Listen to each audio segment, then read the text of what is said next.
and welcome down to Devon Koi Pond on not too bad a day. We had some sunshine a while ago, but it's slowly clouding up. They give rain later on the day, and we've about reached that time. Gonna pick a reasonable day like today before it gets too bad, and we're going to cover the pond in a bit. I'll probably cover the veg first. I'll do a bit of filming on this. Right, hope everybody's doing well out there. I've been following the pit people's videos as much as possible. Looks like winter's hit a bit earlier up country than it has done down here. But it's been mildish down here, which we've been lucky at. Fish been feeding well. They're on their wheat germ. Pond temp's about 12.5. And it's just been rather nice. Rather pleasant autumn. Obviously the fish aren't looking forward to being covered in. Come to the end of another ponding season, as they say. This year, problems, I've been very bloody lucky. Done a few scrapes, found the odd bug or two, but nothing that I needed to treat for. The odd one or two parasites never worry me. It's if you've got a problem, you'll find the fish are flashing a lot and you got a lot of bugs. You can scrape a fish and it'll be plastered, but I haven't had problems like that. Might mostly be due to the fact I haven't introduced anything new into the pond this year or last year or the year before that. It's 4 years, I think coming up 5 years maybe since introduced any new fish into the pond, and I think introducing new fish always upsets the balance a bit. But I haven't had the problems like that here, so I've been lucky. I'll have a quick look a minute, look at the temp, and then I'll get the veg filter covered over. I'll take it from there. The solar's been doing alright, by the way. It was the 24th the other day. I'll pop some figures up here somewhere about what we made this month, which is August, September, October, October 24th, no sorry, September 24th to October 24th. That's about £17 in the last month, so I'm not going to knock that, but I'll put all the figures up here for what we've made so far this summer and into the autumn, and we're fast approaching the £200, which was my target, so I know I'm going to have saved that. But I might show you what was on the meter in a second. I'll catch a clip on what's on them in there, but let's have a quick look at the fish a minute, the pond temp, and let's get this veg filter covered over. I've given it a vac out the other day after stirring around the bottom, vac the bottom of it, and there was a good bit of sediment in there, which is just all the fine dead stuff that comes out of the filters, settles in that tank as it goes across on its way out. Let's have a quick look.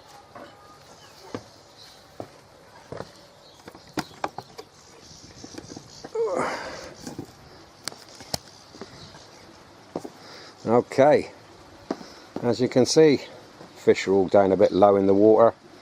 Surface of the water is crap, full of bits, because the skimmer's been off now for 2 weeks. I haven't been using that.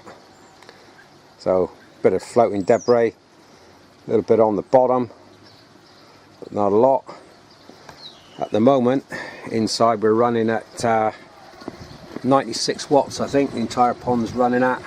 We've got a pond temp of 12.4, so near 12.5. Pump speed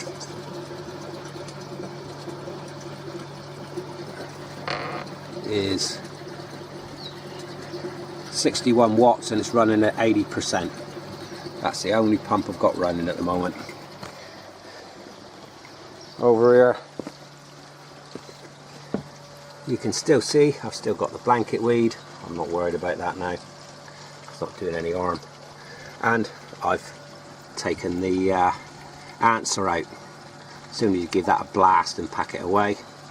So I want to blast off with pressure washer, packing away. That saves me one pump running. Just run on the vortex here. Then I'll rely on the upflow to take the rest of the crap out. Of course we're not feeding that much, so there's not much that much crap going into the pond anyway system. As you can see, veg filter here, looking very clean. Strange this, since there's a fiberglass tank, never get any algae on the side of this tank.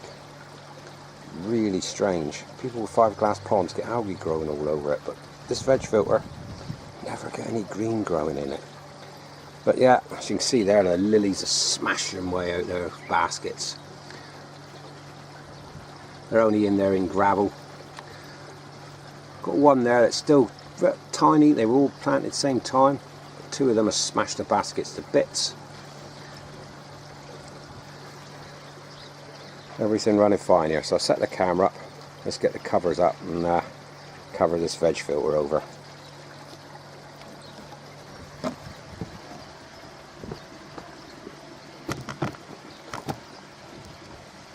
Okay, set the screws fine. Driver, see you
Okay, there, that's the veg covered over.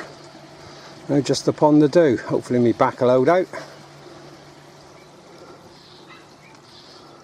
Okay, there's the first bar in, and you can see how they fit here. I've showed this before, but So they jam themselves over. The balls just take up the slack, give me enough room to move it in and out. I've got the groove all the way down through. Slide the sheets in. The bars of the sheet width apart. Simple as that. I get a slight run on it from this side to the other. To be honest, most of the water runs into the pond, but I'm not overly worried about that. Pond's open all the time, so it's got rainwater all the time. Right, let's get the second bar on the sheet on.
A few moments later. Cool. Okay, there you go. They're all on. I had to call for assistance from the better half. Back's absolutely killing me, but we're covered in there now, so we're ready for the winter. Hopefully it's going to be a mild one. I'm expecting now the next day or two, if we do get some more sunshine, to put another degree, maybe 2 degrees on the pond. We might see 14 if we're lucky. But there, hopefully it's going to be a mild winter with no snow, no freezing temperatures, no east wind blowing for weeks upon end or whatever. I got some stuff to do in the filter pit. I lagged some of the pipes up down there that've got water standing in them, but I'm counting myself as ready now, so bring it on. Let's see what it can do. Obviously I've upset the fish, but I'll leave it buttoned down now for probably a day or more before I give them any more food, and they'll soon get used to it again. So, from down here in Devon, that's all folks. We'll catch a couple of updates through the winter. Sun's coming out again, but for this year probably that's more or less it. There'll probably be another couple of updates and a Christmas one, but we'll see what happens in then. Hopefully we overwinter fine. Right, all of you, look after your water through the winter. It's just as important as in the summer. A bit easier because you ain't feeding, but look after your water and the rest of it will take care of itself. Bye for now.